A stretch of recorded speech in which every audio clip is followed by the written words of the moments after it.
Hi, it's Robert Mendelson, Fractional CMO here in beautiful Montreal, welcoming you to another episode of the Fractional Pros Canada podcast. We're part of Fractional Pros Canada, the home for Canada's fractional community, and you can find us on Facebook. We bring you conversations about everything fractional that matters for fractional executives and businesses from coast to coast. Think of this as your go-to spot for real talk, practical wisdom, and strategies you can actually use, all without the corporate fluff and with plenty of Canadian content. Whether you're a fractional pro or a business in our great country of Canada and beyond, this conversation is for you. Grab your espresso and let's dive in. Welcome to the Fractional Pros Canada podcast. I'm your host and fractional CMO, Robert Mendelson, here in beautiful Montreal. And joining us from just a little ways down the street, just outside of Ottawa, from Kanata, Ontario, is Nadine Zeinoun. Nadine is an executive and emotional intelligence coach for executives in mid-sized companies navigating high-pressure situations and for executives who want to maintain performance without losing their identity, trust, or talent. Today's episode is sponsored by the fractionalproscanada.ca directory. Scaling a business in Canada is hard enough these days without the high price tag of a full-time C-suite hire. Most CEOs that I'm talking to need high-level strategy to break through, but they don't want the overhead, the long-term risk, or the 6-month recruiting cycle.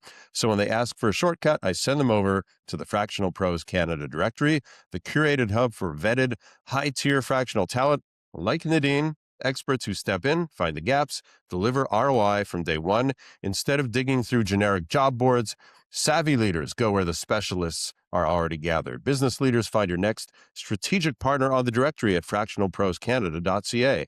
And Nadine, welcome to the pod. Thank you. Thank you, Robert, for having me. I'm really excited to be here.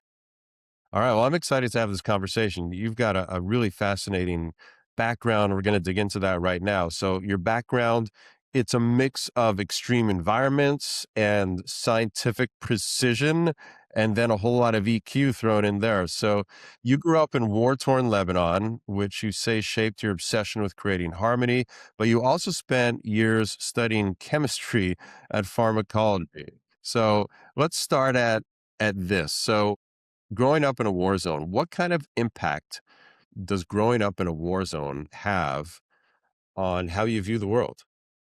Wow, that's a great question. Now, first of all, I would say that the first thing that it taught me is that everything will be okay. So things will work out eventually. So it gives you hope in some way, which is kind of weird, living in war, etc. But because in Lebanon we went through so much, and even when the war ended, we had so many crises after crises after crises, and every time, we survived and we were able to pick up and move on. So it kind of built that resilience thinking or mindset in me, and I'm sure in many Lebanese people, that we'll find a way. We're going to figure out something, and this is a very empowering feeling, even in the most difficult times. So I think that's like one main thing how it shaped me. Of course, in addition to many others. And I would think that, it's beautiful that you find hope in that kind of a situation, but I would imagine it can go either way. I would imagine that there are the other side of the table are people who don't find hope and are growing up hopeless, angry, versus, not just being hopeful, but I would imagine you also find a space where you can find gratitude for what you do have and find some way to be happy even under the worst conditions. Any insights on what tips the scale and decides if it's going to be half full or half empty for the Yeah. the real glass of water?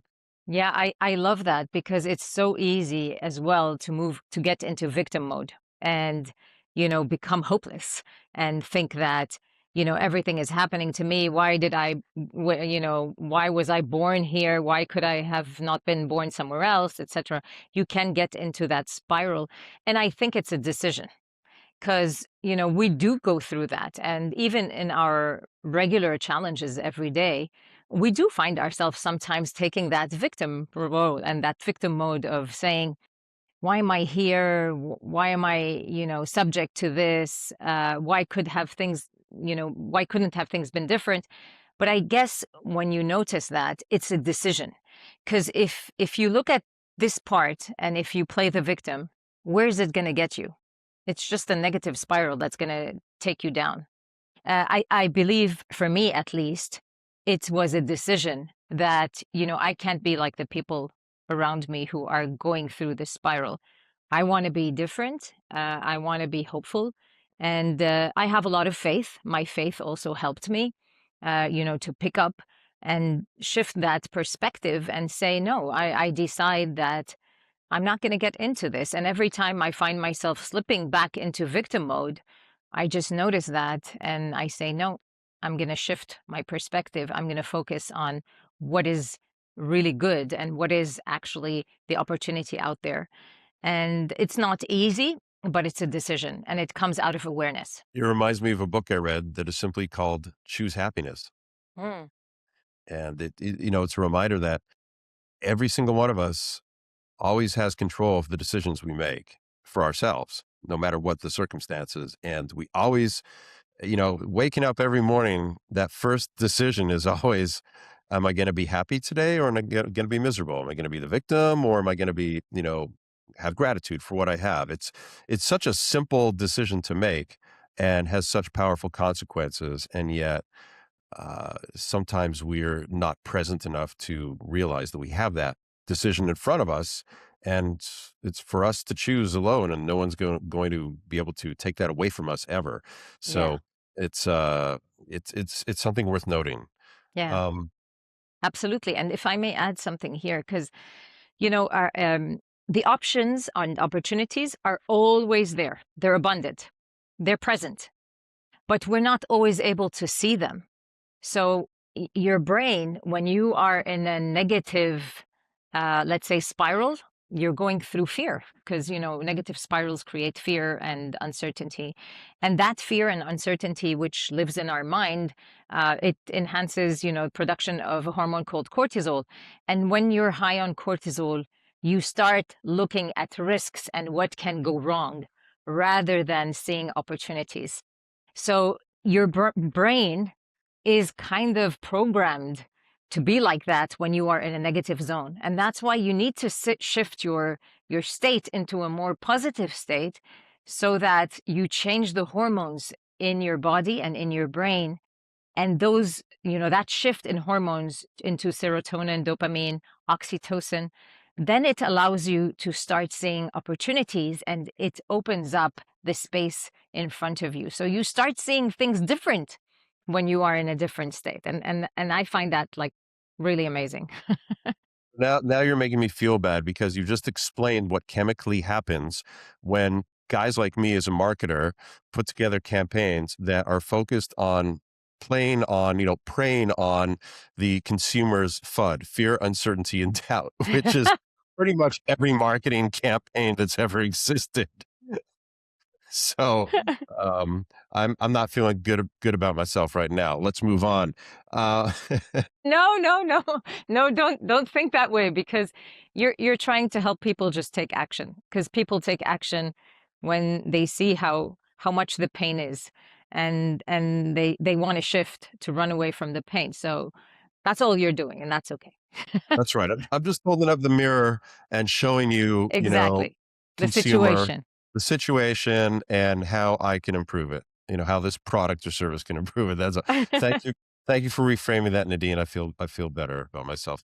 The day I can make through the day now. Good. Thank you. So how did you go from growing up in that environment?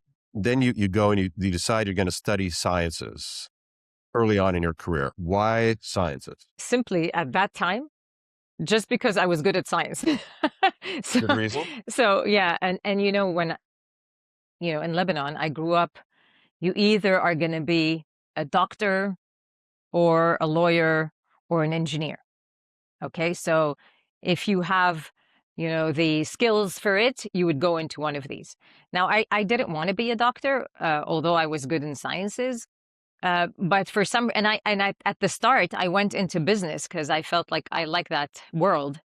And imagine, because I was so controlled by the external environment, I felt like no, business is too little for me. Like I judged myself because I'm in business, and I shifted back into science because I'm really good at science. And, people think of it as something more important. So I was driven by the environment actually to go there. If it were up to me, I would probably have gone into something more like social sciences or psychology, but that was frowned upon in Lebanon, So, All right. so that's why I went into sciences. I don't regret it though, because it gave me uh, a lot of information that I actually use now, even in coaching, because it allows me to understand how coaching works and why coaching works because I have that science background. And I always like to, when I communicate with executives and leaders, I like them to understand the science behind it, because this is not just woo-woo stuff. It really is scientific. And so that's a good combination, I find, honestly. And so at what point do you shift career paths from the world of science to the messier world of human emotions and leadership coaching and people problems and all that fun stuff? Yeah, it took some time because, when I graduated, I started working in the pharmaceutical industry, and I was really happy. So I was in sales and marketing, and I loved it. Again, back to the business part, which I actually liked. So I was combining science with business, and I really loved it, and I really thrived there. But after 11, 12 years of being in the pharma, unfortunately, there was an acquisition and I lost my job. So I was left thinking, okay, what are my next steps? What should I be doing? I thought at the start that I wanted to be with my kids all the time, full time. And I liked that and I enjoyed that for a year. But then I felt, I needed to do something more. And I started my own business, and it was mainly consulting, but they started consulting in marketing and sales. But then they started asking me, why don't you train us? You used to train your medical representatives, train us on sales. And once I started training, I noticed that, wow, I enjoy helping people learn things, and I enjoy helping them grow. Uh, but at the same time, there's something missing. I enjoy helping them grow, but maybe not in a sales and marketing way, maybe in a different way. So I started exploring, and I fell upon emotional intelligence, and I fell in love with the topic. It was like, oh my God, this is amazing. People need to know this. And so then I started shifting and I went into coaching, and here I am today. I love what I do, and, I can't be more grateful to everything that's, happening in my life. So I love your story because you're turning all the bad into good. You're figuring out how to make it useful for the rest of your life. Your early, bad experiences, the bad environment you grew up in. And then as you move through your career path, you're figuring out what you like, what you don't like, what you like doing, what you don't like doing, etc. And all that wraps up into what you're doing now. And I think that's a beautiful story. My story is I have similarities to that in my career path as well, so I can really identify with that, and it contrasts a lot with other people who don't have that kind of story, and I've been doing the same thing for years or decades. Maybe it's in the corporate world, maybe it's something else. Uh, people who consistently are, you know, if they sat down and made that list of all the things they like doing and don't like doing on a daily basis in their jobs, in their careers, that list of don't like doing never seems to change or go away. And I always feel like I wish I could help those people again, kind of just put that mirror up and say, do you understand? Do you realize that your life is ticking away as you are spending a good percent of it, a good part of it on doing things you just don't like doing? And Yeah. there's a way out. There are, as you said before, there are options. Yeah, yeah, and I love that you're mentioning that, because it is a journey at the end of the day. People think that they're going to wake up and know what they want to be, or who they want to be, or how they want to spend the rest of their lives. But that's not a realistic thing. I mean, maybe some people have like some really major incidents in their life that really opens up what they want to be and who they want to be. But others, like me and you, Robert, I mean, we discover that along the way. But you have to be open to the opportunities that open up in front of you, and have the courage to pursue them and try them and notice whether this is good for you or not good for you. And a lot of times, you discover that they're not good for you, or this is not where I want to be. If you're going to take that as a failure, then you're probably going to stop where you are. But if you take that as, oh, wow, now I'm closer to what I want because I know that this is something I don't want. So I'm one step closer to what I do want, and you keep on moving forward, then I believe that you will find your way and you will know, why you were created and what's your real purpose in this world. Because I think there's nothing more fulfilling than having, a true purpose. Yes, and there's so much good to take away from the good experiences. There's even more good to take away from the bad experiences. In my experience, those are learning lessons. You learn quickly what works, what doesn't work, and the what doesn't work is so much more helpful, more most often than the what does work, because it's things you didn't go looking for to test out and see if they work or not. They just kind of happened, and you take that and add it to your arsenal of life experience and get smarter along the way, hopefully. As somebody once said, there are those who live and learn, and there are those who just live. Yeah, yeah, that's so true. Yeah, absolutely. And some people think that we wasted time trying things, and I see that a lot. People who are very concerned with time and they care about time. So they're worried that they're wasting time when they try things and they don't work. But it's never a waste of time. Some people ask me, "Do you regret that, if the environment, was different in Lebanon, you would have gone into social sciences and you would have, started this career a long time ago. Do you regret that?" And honestly, no, I don't, because whatever I learned in the pharma, it shaped me. It allowed me to understand, get a lot of business acumen and understand the world of corporate and executives, and this adds a lot to where I am today. And even my science background that maybe I didn't work with a lot, but it also shaped the way I think, my logic, my approach to things. So nothing goes, you know, I don't know how you say it in English, but it's this is all relevant experience that shapes you and helps you and really allows you to be who you are today. It gives a special taste to who you are. So let's bring the conversation back into the four walls of the office and business. So your mission is helping leaders who are in high pressure situations, something you've obviously lived through yourself multiple times. Well, high pressure often feels like it's just, it's a part of the job if you're at the top, right? If you're a CEO or a C-suite. If you're a fractional who's, helping out, servicing, being part of that C-suite on a fractional basis, that pressure in some instances is just, you feel like, well, it's always going to be high pressure that comes with the job. What are some of the red flags that when you're working with a leader, you notice that they're starting to lose their identity or they're losing their team's trust in the process, and they need to break that cycle of high pressure to see what's going on around them? Yeah, I think I wouldn't say the first thing, but they need to be aware of their emotions. Okay, so usually, when you are at a very high level and you're always using your mind all the time and your analytical thinking, you lose touch a little bit with your emotions.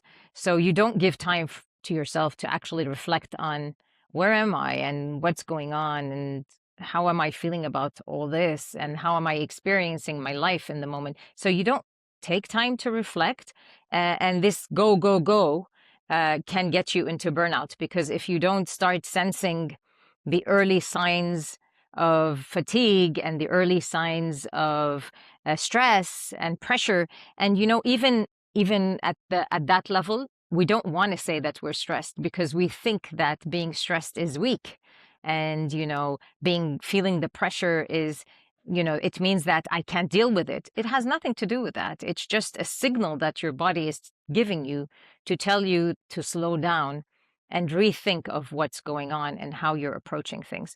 So usually if they come to me, it's because they kind of are losing that sense of achievement and happiness that they have, and they just feel like, nothing matters anymore. So that is if it's the identity part. They start going into this, am I in the right place? Should I be in a different place? what's going on. So that feeling usually allows them to seek coaching.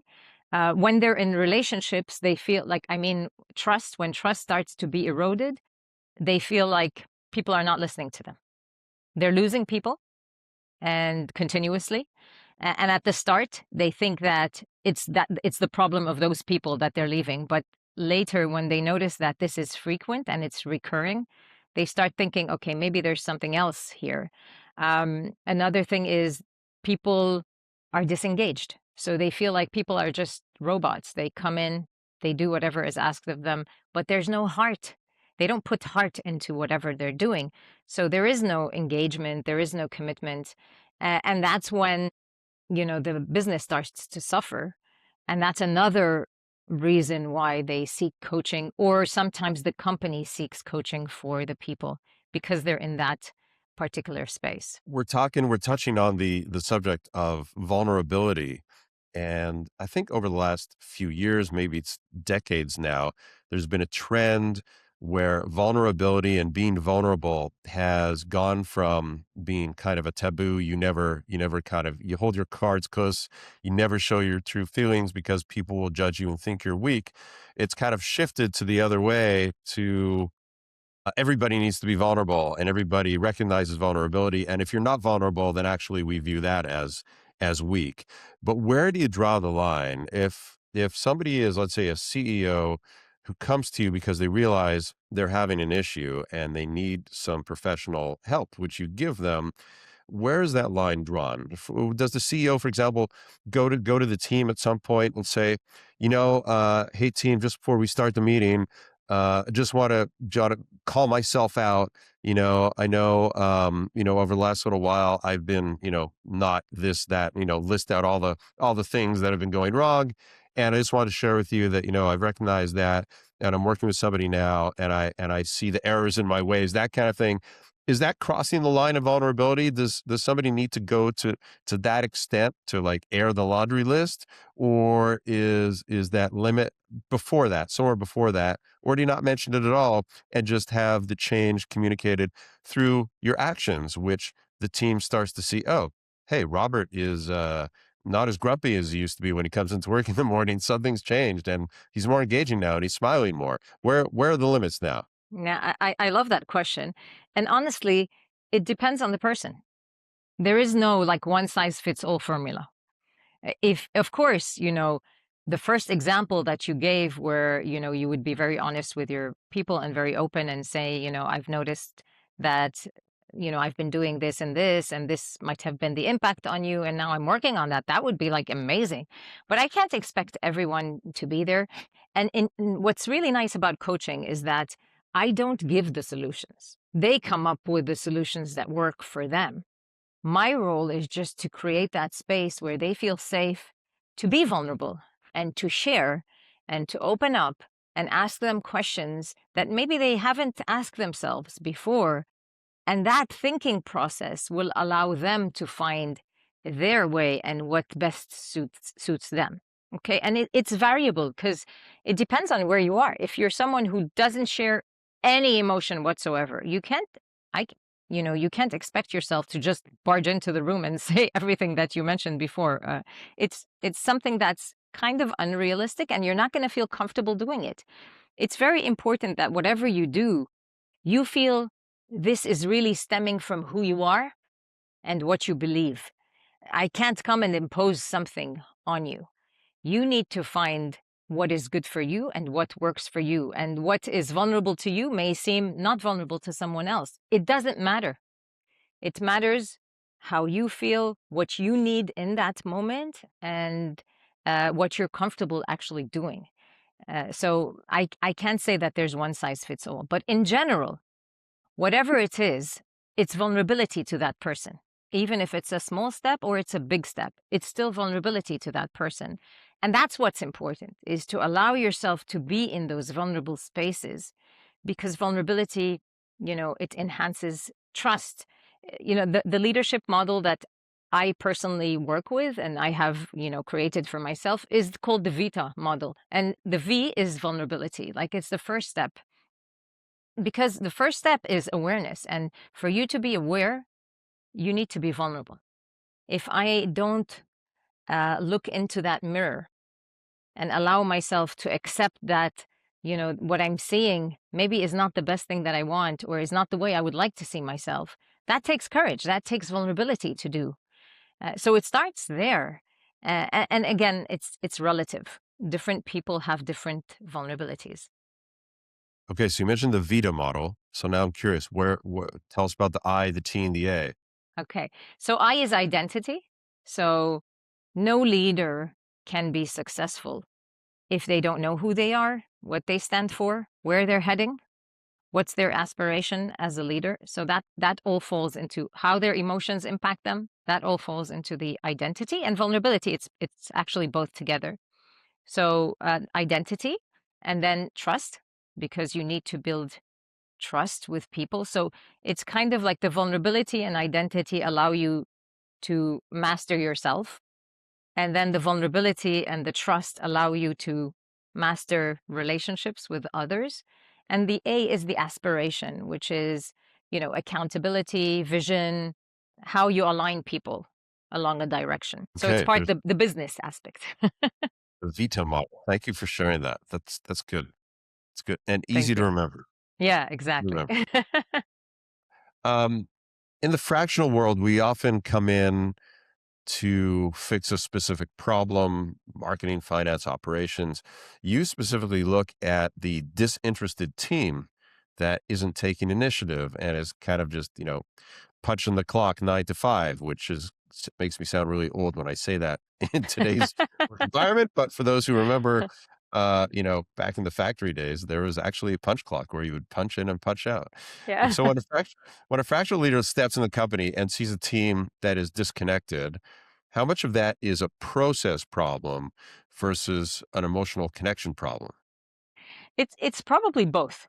So there's always things to work on from a process point of view, but if you just work on the process point of view, it's not going to solve the problem, because most of the time the deep reasons are emotional. Like the process will help clarity, and clarity does help engagement. So the first thing, if I want to be engaged, I need clarity. So, when you fix the processes, etc., they're going to help a lot with clarity and expectations and how to do things, and that's great. But at the same time, if the other things are missing and there's no connection, if there's no trust among, between the leaders and between the people, and the culture is a little bit, it doesn't have to be toxic, but if it's not really trust, it's more a little bit of fear, let's say, then, fixing the processes will not fix the problem. You need to work with both, in my opinion. So how do you do that? If you're a fractional, you're coming in, you're not there forever. You have limited exposure to the team or the teams in the company, and you recognize there's this problem. How do you effectively model that? How do you try to implement? How do you try to shift that culture without having that luxury of, being in that office full time, um, having kind of like the perception that you're an outsider? How do you make that difference despite that? Yeah, that's a great question. It starts at the top. So it starts by working with the executive team. Because if you support the executive team and empower them to make change in their own behaviors and in their own leadership and the way they approach people, then everything will cascade down. So the first step is the executive team. So if you work together, and that's why I work with teams and individuals, not just individuals, because you need to coach the team on how they work together, on what the culture is among them, because it starts there. If there's no good culture there, it's not going to cascade down. It's not going to happen, because people watch the executive team and they try to imitate what they do. So if there's no trust there in that circle, it's going to be very difficult to create a culture of trust. So we start there. And also on an individual level with the executives, so that if we allow the executives to become coaches themselves, honestly, that's like the ultimate objective. If they become coaches themselves and they work well together, and there is real trust and openness and vulnerability and empathy and connection between them, then this will start cascading down. And then after that, we start with the lower levels. But first, you need to start on top. Any tips you have or any stories of clients you've worked with in the past that come to mind where in that first 30 days, there's one, call it a high leverage EQ move that somebody, a leader made or can make that will start that ball rolling, that will signal a shift in the environment. Now, if you're, I think like 30-day is kind of a short period, so you're making it a bit challenging. But I would say um, the first thing is if the CEO, if you see that, like the whole culture, there's no trust there, and people are scared, and people, I would check first the CEO and how they treat people and how they work with people. And if you get the CEO to really notice that how they are behaving is not creating that inclusive environment, I think like that's the first step into looking at starting to make a shift. So it's not like a shift, but it's an awareness. If I'm able, of course, and the CEO is open to seeing how their behavior is impacting the organization, that's a first win. That's a big win. And this usually does happen within the first 30 days. So just to notice that, oh my God, there's a lot to do with how I am treating people, and start picking up on this way of treating people, it's cascading down into whatever is happening.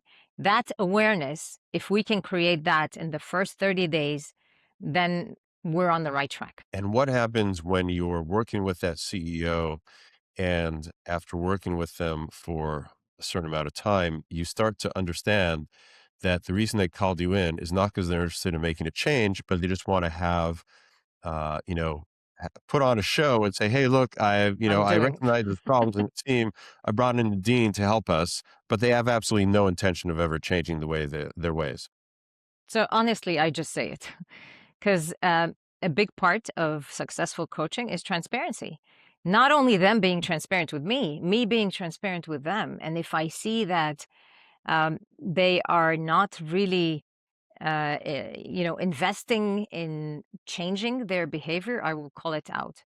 And honestly, usually there's a reason behind it. So if I do notice that the CEO is resistant, and I have worked with a few people who are resistant, many actually, who they do not want to change. They're not convinced that this is a good thing for them. Honestly, I just call it out and we have a nice discussion. Because usually, if they're resistant, they're in fear as well. They're worried. Maybe they're worried that the board is going to, you know, fire them, or they're worried that they can't do this. Or maybe they're worried that, this is too difficult and how am I going to be able to, leverage all of this and really turn this into a positive. So sometimes, the CEOs are humans as well, and they go through emotions as well, and self-doubt. Like we go through self-doubt, they also go through self-doubt. And for them, it's even worse because they don't have anyone to talk to about it. Because, they're worried. They can't be open with people. They're worried that they would overwhelm them. They worried that they would look weak. They worried that it will impact their image. So it's tough, honestly. That's a lot of pressure. They have to take it all on their own, or at least that's what they think. So having that conversation openly usually allows them to open up, become vulnerable, and slowly, slowly, they will get in, they will buy into the importance of making this shift.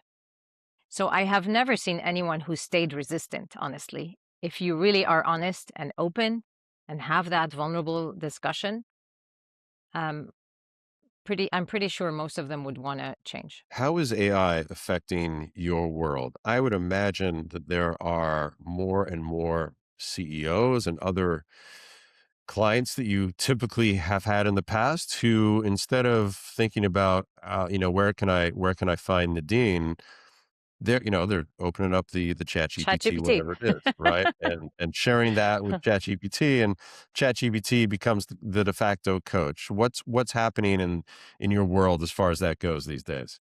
Now that is surely happening. And a lot of executives, they tell me that, before we came to you, we spoke to ChatGPT and he gave us some good tips, etc. And he even said, find yourself a coach. So, Okay, so that's that's good funny. news. That was funny. No, but I must say that uh, there's a lot of AI coaching now happening and a lot of platforms who are starting this approach. And I believe this is a good approach for companies, and I'll tell you why. Because not everyone, not companies cannot afford to coach everyone in the organization. But if you really want a big shift, it's important to coach everyone in the organization. But they can't afford it because it's a big investment for the company. So when you allow employees to get access to, let's say, AI coaching, so it's better than nothing, and it will help them to a certain extent. But I don't think it will impact much the executive coaching. When you're coaching with high executive levels, they need that human interaction because, as I said, it's lonely at the top. And you need to really have someone you can feel comfortable with, a human you can feel comfortable with, who can empathize with you, who can allow you to feel safe in a space and really open up and be yourself. That's really important. And I don't think that AI at this stage, maybe later, we don't know, but at this stage, it's still not yet capable of replacing a human in that part. But maybe in other, coaching all employees, etc., it will support the growth of the organizations in a great way, I believe. And with your deep science background, have you dabbled at all in or thought at all about building the Nadine AI app that you can, leave behind with a client after, you've done your work with the CEO and they ask you for something that they can have on an ongoing basis to keep a little bit of Nadine in the company, help the rest of the team do some one-to-one online AI coaching. Any thoughts around that? Yeah, I did actually think about that, but honestly, there are so many platforms out there that are already present. I mean, unless somebody really wants, only me and my approach. But I am thinking about it, but I still haven't figured out, what's the best way of doing that. Honestly. I love that you're positive about AI. That with positive outlook, that's good because we hear a lot of negativity, which there's certainly a downside, but I believe there's a big upside, and I believe this kind of use is the science is one, and we'll see where it goes. I'm curious as well if you have found that AI is something that has accelerated the engagement that you have. So, like you said, a lot of CEOs like I already spoke with AI. Does that kind of ramp up the conversation that you have with them much faster because they've already done some research? They have some more specific ideas of what they need you for as the human. Uh, Sorry, can you repeat the question? I didn't get it. Yeah, it's kind of like, for example, nowadays, I used to go to the doctor and say, "Hey, I've got this pain in my back." Now, of course, before I go, I've done a whole bunch of online, I've spoken with AI, and I come to the doctor and say, "Hey, I've had this pain in my back. I'm wondering if it's A, B, or C." Okay. I've got like a short list of causes that I have narrowed it down to thanks to my amazing research and AI talents kind of thing. So Yeah. the Yeah. conversation shifts from "I have no idea, help me" to "I need your help. I think it might be one of these things. Let's go from there." Yeah. Okay. I understand. Now, the AI can help a lot uh, answer you analytically. Okay. So, but in coaching, you're not just coaching the mind, there's the body there as well. The AI is still not able to pick up what's happening in the body, the emotions, all of that. And honestly, that's a lot of things happen there that help the executives move forward. Because as I said before, it's emotions that stop us. And emotions that allow us to resist things, and emotions that scare us from stepping out of our comfort zone. So it's if you don't capture emotions to a good extent, you're not able to support the executive to move forward. And that's where, having a live coach with you, watching you, hearing you, noticing your breathing, noticing your posture, noticing your energy, that is like maybe 80% of the coaching happens there. And that presence, I don't think until now the AI is able to give that presence and create that presence with the executive.